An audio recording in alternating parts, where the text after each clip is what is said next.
மக்களே, இன்னைக்கு ஒரு புதினா துவையல் எப்படி பண்ணலான்னு பார்ப்போம். வாங்க வீடியோக்குள்ளே போவோம்.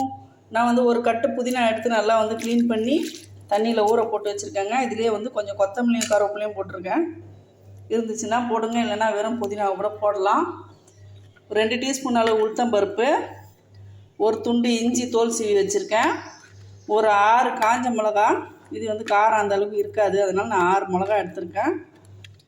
புளி, கொஞ்சமாக புளி. தேங்காய் வந்து நிறைய போட வேண்டியதில்லை, புதினா ஃப்ளேவர் தான் அதிகமாக இருக்கணும். அதனால் வந்து தேங்காய் வந்து ஒரு 2 சில்லு எடுத்திருக்கேன், கீறி வச்சுருக்கேன். வாங்க எப்படி செய்யலான்னு பார்ப்போம். ஒரு கடாயில் கொஞ்சமாக வந்து ஒரு 2 டீஸ்பூன் அளவு நல்லெண்ணெய் ஊற்றிக்கிட்டேன். இந்த உளுத்தம்பருப்பு எடுத்து இதில் போட்டுக்கலாம். நல்லா வறுப்படட்டும். பருப்பு கூடவே கருவேப்பிலை போட்டுக்கலாம். அடுத்து காஞ்ச மிளகா, இதுலேயே வந்து இஞ்சி துண்டு போட்டுக்கலாம். எல்லாம் சேர்த்து வறுப்படட்டும். இஞ்சி வந்து எண்ணெயில் வதங்குச்சுன்னா ஃப்ளேவர் ரொம்ப சூப்பராக இருக்குங்க. அதுக்காக தான் நான் வந்து உளுத்தம்பருப்பு வறுக்கிறதுக்குள்ளே இஞ்சி போட்டேன்.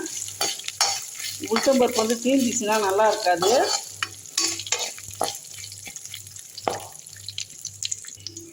நல்லா கோல்டன் ப்ரௌனாக வந்துருச்சுங்க. இதில் வந்து புதினாவை வந்து நல்லா தண்ணி வடிச்சிட்டு போட்டுக்கலாம். நல்லா வதக்கி விட்டுருங்க.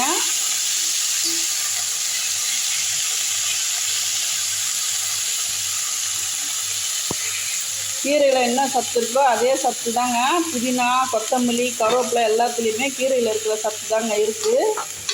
அதனால் வந்து கீரை வாங்கி சாப்பிட்லனாலும் இந்த மாதிரி கொத்தமல்லி, புதினா இதெல்லாம் வந்து உணவில் அடிக்கடிக்கு சேர்த்துக்குங்க. புதினாவில் வந்து பாருங்கள் என்னென்னவோ வந்து சாக்லேட்லாம் வருது இல்லைங்களா, இதெல்லாம் வந்து புதினாவில் செய்கிறாங்க டைஜஷனுக்காக. நம்ம வந்து ஃப்ரெஷ்ஷாக வாங்கி சாப்பிட்ற மாதிரி வராது எதையுமே. பாருங்கள் அவ்வளோ புதினா எவ்வளோண்டாயிடுச்சு பார்த்தீங்களா. அப்பப்போ வந்து நீங்கள் புதினா, மல்லி, கொத்தமல்லி எல்லாமே வந்து உடம்புக்கு நல்லதுங்க, சேர்த்துக்கோங்க. இரும்பு சத்தம் அதிகமாக இருக்குது இதில். ஸ்டோர் பண்ணி வைக்கிறதா இருந்தால் அதுலேயே வந்து தேங்காவையும் புளியும் போட்டுக்கலாம். இப்போ நான் லைட்டாக வந்து வதக்கிட்டு எடுத்துகிற போகிறேன். நான் இது கொஞ்சமாக செய்வேன், எது செஞ்சாலும் ஸ்டோர் பண்ண மாட்டேன். உடனே செஞ்சு சாப்பிட்டு காலி பண்ணுற மாதிரி தான் செய்வேன். அப்படி வந்து உங்களுக்கு டைம் இல்லை அப்படின்னு சொல்லி நீங்கள் ஆஃபீஸ் போகிறவங்களா இருந்தால் செய்து வச்சுட்டு ஈவினிங் வந்து சாப்பிட்ற மாதிரி இருந்துச்சுன்னா நீங்கள் வந்து தேங்காவை லைட்டாக வந்து அந்த உளுத்தம்பருப்பு வறுக்கும்போதே அதிலே போட்டு லைட்டாக வதக்கிங்க. அவ்வளோதான். இப்போ வந்து ரொம்பவும் ஓவராகவும் வந்து கருப்பு கலரில் ஆகக்கூடாது. புதினா பச்சையாகவே இருக்கணும், அதுதான் நுணுக்கம். கருப்பாக மாறிச்சுன்னா வந்து புதினா வந்து டேஸ்ட்டு நல்லா இருக்காது. அவ்வளோதான். நான் கேஸ் ஆஃப் பண்ணிடுறேன். இப்போ இதில் தேவையான அளவு கல் உப்பு கொஞ்சம் போட்டுக்கலாம். நான் ஒரு 1 டீஸ்பூன் அளவு போட்டுக்கிறேங்க. நான் இது வந்து துவையில கட்டியாக தாங்க வைக்க போகிறேன். நீங்கள் சட்னியாக வந்து கரைச்சி செய்கிற மாதிரி இருந்தால் ஒரே ஒரு தக்காளி வந்து இதில் வதக்கி செஞ்சிங்கன்னா டேஸ்ட்டு இன்னும் சூப்பராக இருப்பாங்க. ட்ரை பண்ணி பாருங்கள். இது நல்லா ஆறட்டாங்க. இதெல்லாம் வந்து நம்ம நாட்டில் வந்து ஈஸியாக வந்து கிடைக்கும்.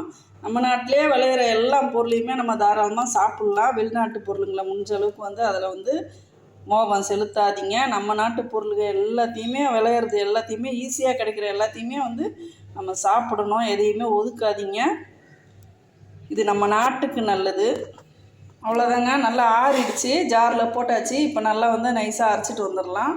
நைஸாக இல்லை, ஓரளவுக்கு குறப்பாக அரைச்சிப்போம். நம்ம வந்து துவையல்னால் வந்து கொஞ்சம் பருப்பாக இருந்தால் தான் நல்லாயிருக்கும். நான் அரைச்சிட்டு எப்படின்னு காட்டுறேன் பக்குவத்தை. ஜாரில் அரைக்கிற பக்குவத்தை சொல்கிறேன் பாருங்கள். ஜாரில் ஒரு விஷயம் எதுவாக இருந்தாலும், அது சட்னி மட்டும் கிடையாது, எது நீங்கள் அரைக்கிறதா இருந்தாலும் முதல்ல ட்ரையாகவே போட்டுட்டு முதல்ல வந்து நல்லா துருவிக்குங்க. தண்ணி ஊற்றாமலே நல்லா வந்து இந்த மாதிரி துருவிக்குங்க. அப்புறமா வந்து உங்களுக்கு தேவைப்பட்ட தண்ணி ஊற்றிக்குங்க. அந்த மாதிரி அரைச்சி பாருங்கள். சில டைம் வந்து அரைச்சா அப்படியே தேங்காய் உருண்டையாக நிற்கும், சரியாக அரைப்படாது. அதுக்கு காரணம் வந்து நம்ம எடுத்த உடனே தண்ணியை ஊற்றி போட்டு மொத்தமாக போட்டு ஓட்டுறதுனால அங்கங்கே உருண்டையாக நின்றோம். இது பார்த்துக்குங்க. இப்போ நம்ம வந்து கொஞ்சமாக ஒரு சொட்டு தண்ணி ஊற்றிட்டு நம்ம அரைச்சிடலாம். நம்ம வந்து கட்டியாக தான் வைக்க போகிறோம், அதனால் கொஞ்சமாக அவ்வளோதான் போதும். 1 டீஸ்பூன் அளவு ஊற்றிருக்கேன். இப்போ நம்ம வந்து ஒரு ஓட்டு ஓட்டிகிட்டு வந்துடலாம். அவ்வளோதாங்க, அரைச்சாச்சுங்க. பாருங்கள் இப்படி இருக்கணும், பருப்பாக இருக்கணும்.